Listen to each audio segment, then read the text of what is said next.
Muito bem, depois da gente falar sobre a evolução dos modelos atômicos, né? A primeira ideia de Demócrito lá na Grécia, 400 a.C., depois o modelo de Dalton para ajudar a explicar as leis ponderais, o modelo de bolinha, maciço, indivisível, esse átomo. Depois, por causa de eletricidade, Thomson acaba descobrindo o elétron como parte da matéria, idealiza o pudim de passas, um átomo ainda maciço, né?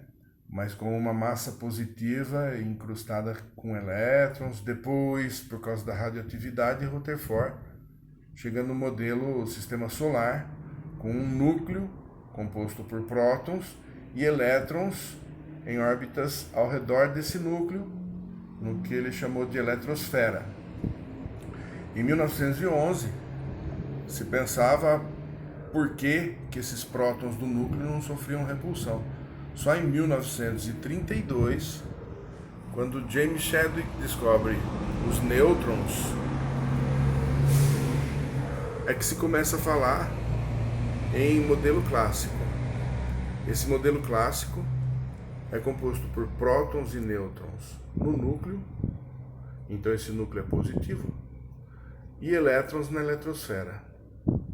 Bom, eu digo que esse núcleo é positivo porque os prótons são positivos e os nêutrons, quando Chadwick descobre que os nêutrons são neutros. E aí, então, a gente pode falar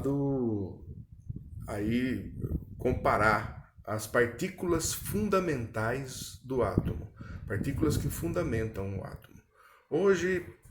Hoje já se tem teorias mais modernas a respeito do átomo, mas essa com partículas fundamentais sendo os prótons, os nêutrons e os elétrons, explicam os fenômenos que precisam ser explicados até o vestibular. Se aparecer alguma coisa falando de uma teoria mais moderna, o exercício será explicativo. Para nós, então, o átomo clássico é composto por prótons e nêutrons no núcleo e elétrons na eletrosfera, desde 1932. E quando a gente fala de massa, a massa do próton e do nêutron é uma massa igual, uma unidade de massa atômica, que a gente vai estudar depois mais aprofundadamente o que é a unidade de massa atômica, mas a princípio é uma unidade que nem grama, que nem arroba, é uma unidade de massa, só que para coisas extremamente leves como átomos e moléculas. E os prótons e os nêutrons têm a mesma massa, muito parecida, uma unidade de massa atômica. Já a massa do elétron é 1836 vezes menor. Então a massa do elétron é considerada desprezível. No entanto, quando a gente fala não de massa, mas a gente fala de carga, o elétron, que tem massa desprezível, é tão valente quanto o próton. Quando a gente fala de carga, a carga do próton é mais 1, e o elétron, com essa massa desprezível dele, tem a mesma carga, só que negativa. Então, se o número de prótons e elétrons em um átomo é igual, a carga do átomo é nula. Nêutron tem carga zero. Essas são as partículas fundamentais do átomo, partículas que fundamentam o átomo. Chamado de modelo clássico, prótons e nêutrons no núcleo, os nêutrons isolando os prótons e elétrons na eletrosfera, né? O número de prótons, os prótons aí são as bolinhas brancas e as bolinhas pretas são nêutrons.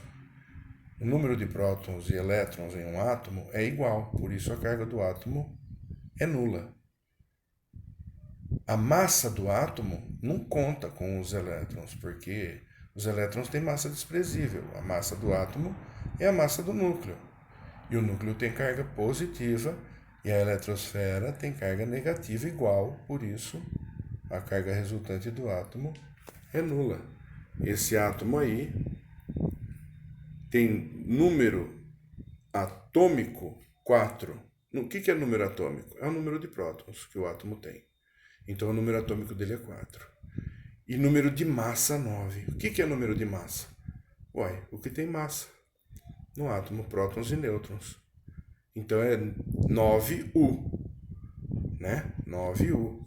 Cada próton 1U, cada nêutron 1U.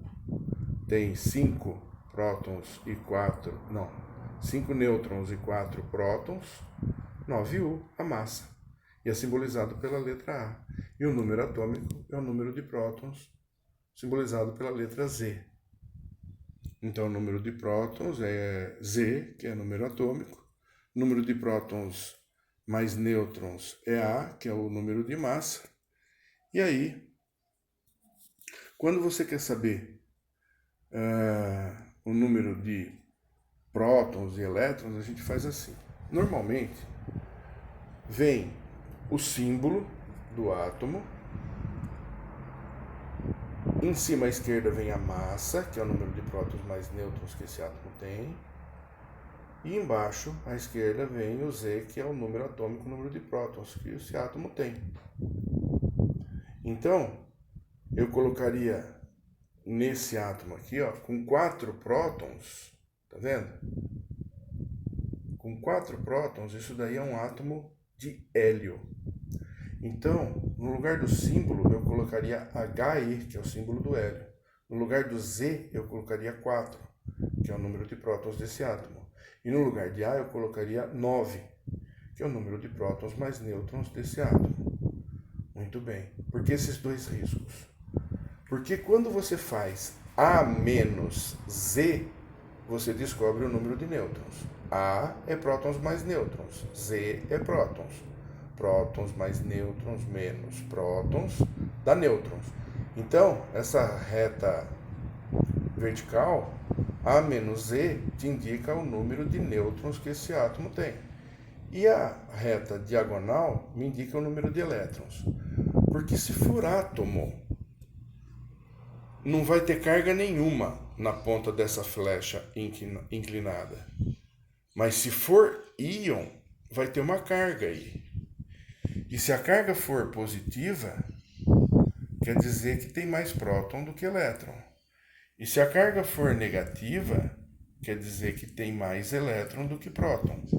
Acontece que um átomo, ele pode perder ou ganhar elétrons e se tornar um íon positivo ou um íon negativo. Um átomo tem o número de prótons e elétrons iguais, por isso a carga do átomo é nula.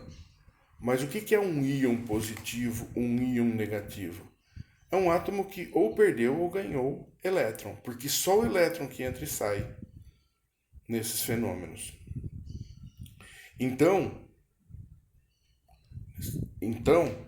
quando um átomo perde elétrons, ele fica com carga positiva. Se ele perder um elétron, ele vai ficar com um próton a mais, a carga vai ser mais 1. Se ele perder 2 elétrons, ele vai ficar com 2 prótons a mais, a carga vai ser mais 2. O sinal positivo indica que perdeu o elétron.